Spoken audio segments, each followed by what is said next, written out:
Recently, I began to increasingly think about what are some of the long-term impacts from the Russia-Ukraine war.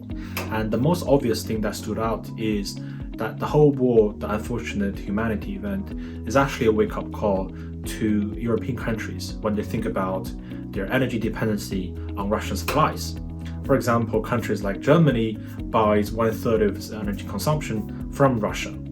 So any conflict between Russia and Europe will have to think about what is the impact in terms of energy supplies, because you're talking about energy supplies to hundreds of millions of households across Europe. You can't just easily cut off buying oil and gas from Russia. So that is the practical thing that a lot of the politicians in Europe are thinking about. And I think in the long term, the trend will move from buying energy sources from one single country such as Russia or Saudi Arabia in some of the countries closer to Saudi, but actually how these countries can become more independent, how they can use energy sources such as solar, wind, and hydro to become energy independent. So in this video, we're going to discover some of the key beneficiaries in each of the new energy verticals, from electric vehicles to hydrogen to solar power and even to nuclear. And we'll go through some of the stocks and also ETFs for you to consider. The traditional energy sources such as oil and gas, they are becoming a lot more expensive because of the worries on supply issues. Russia as a country supports about 20-25% of the world's energy consumption. So for example, oil price itself has been going up very quickly in the recent weeks, from $80 per barrel a few weeks ago to right now around $120-130 per barrel. And that itself has made the alternative clean energy sources much more competitive on pricing. So at least in the short term, that has also benefited a lot of the alternative energy companies. And the hope here is that with the oil price staying at a very high level, people will begin to migrate from using, let's say for example, gasoline vehicles to electric vehicles, or moving from energy sources such as oil and gas to solar and wind, for example. So here we're going to cover 6 different verticals of new energy. So they are nuclear, electric, transportation, solar, wind, biomass, and hydro. So let's start with nuclear. There are not many nuclear companies directly that you can get exposure to. However, the key energy sources of nuclear electricity generation is uranium. And there are actually quite a few uranium companies globally. Cameco is one of the largest, and also fission uranium is one of the smaller players in the market. And in terms of electric transportations, you have household companies such as Tesla, NIO in China specifically, or even the most recently IPO company Rivian, who is producing electric trucks. But you also have quite a few other traditional gasoline car makers who are moving into electric vehicles. So Ford, General Motors, Toyota, Honda are some of the key players in that transition.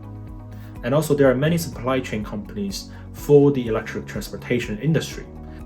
So for example, a key raw material that goes into electric vehicles is hydrogen fuel cells, and Plug Power is one of the key beneficiaries in that supply chain.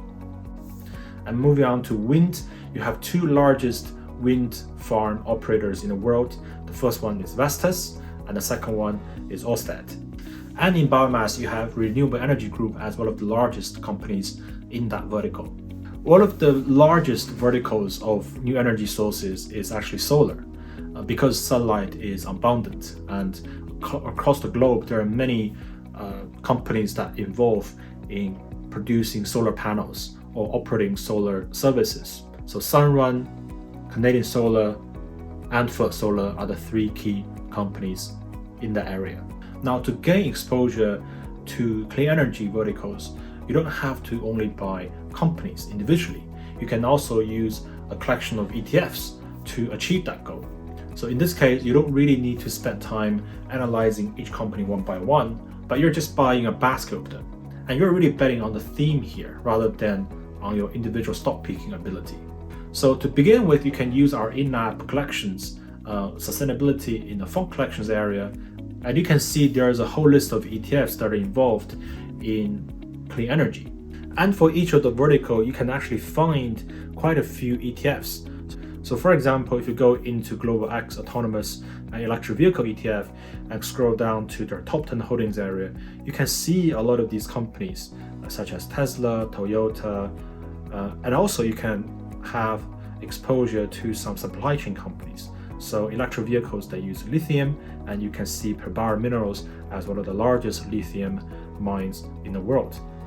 For other verticals such as solar, you can get exposure through this investable solar ETF. And for uranium, you can have actually this uranium plus nuclear ETF. So not only it gives you the nuclear companies directly, but also the uranium suppliers as well. And also you can go into this water ETF and see what are the water companies that this ETF owns. So once again, rather than just betting on each individual company and you have to spend time researching, these ETFs will give you some exposure through a basket of stocks. So to sum up, I think the direction going forward is that people will move from traditional oil and gas companies, which are highly dependent on individual countries, and that will involve geopolitical risks and supply chain issues, moving from that to more clean energy driven, so solar, wind, which is going to be more diverse in terms of suppliers, so you don't really have that key country supplier risk, but also in terms of the sustainability and also the positive impact to the climate, it is going to be in the favor of where we're heading towards in the next 10, 20, 30 years. And so that is the long-term trend. And also at the same time, you look at the short-term movements, oil price is going up dramatically because of the war between Russia and Ukraine. People start to worry about oil supplies. And at the same time, because of the oil price going up, that has made a lot of the clean energy alternatives much more cost competitive. So in the very short term, there's also this switch just driven purely by mathematics and costs and economics, that the alternative energy sources are cost competitive versus oil and gas. So people will have the incentive to switch. All in all, it is a good time to start looking at some of these clean energy stocks once again. If you have the time and the skills to research individual stocks, hopefully this video has covered some of those ideas for you. Or if you just want to have the exposure rather than just individual stocks, these ETFs that we have covered will also give you some idea inspirations. So any of these stocks or ETFs that you are investing, let us know in the comments.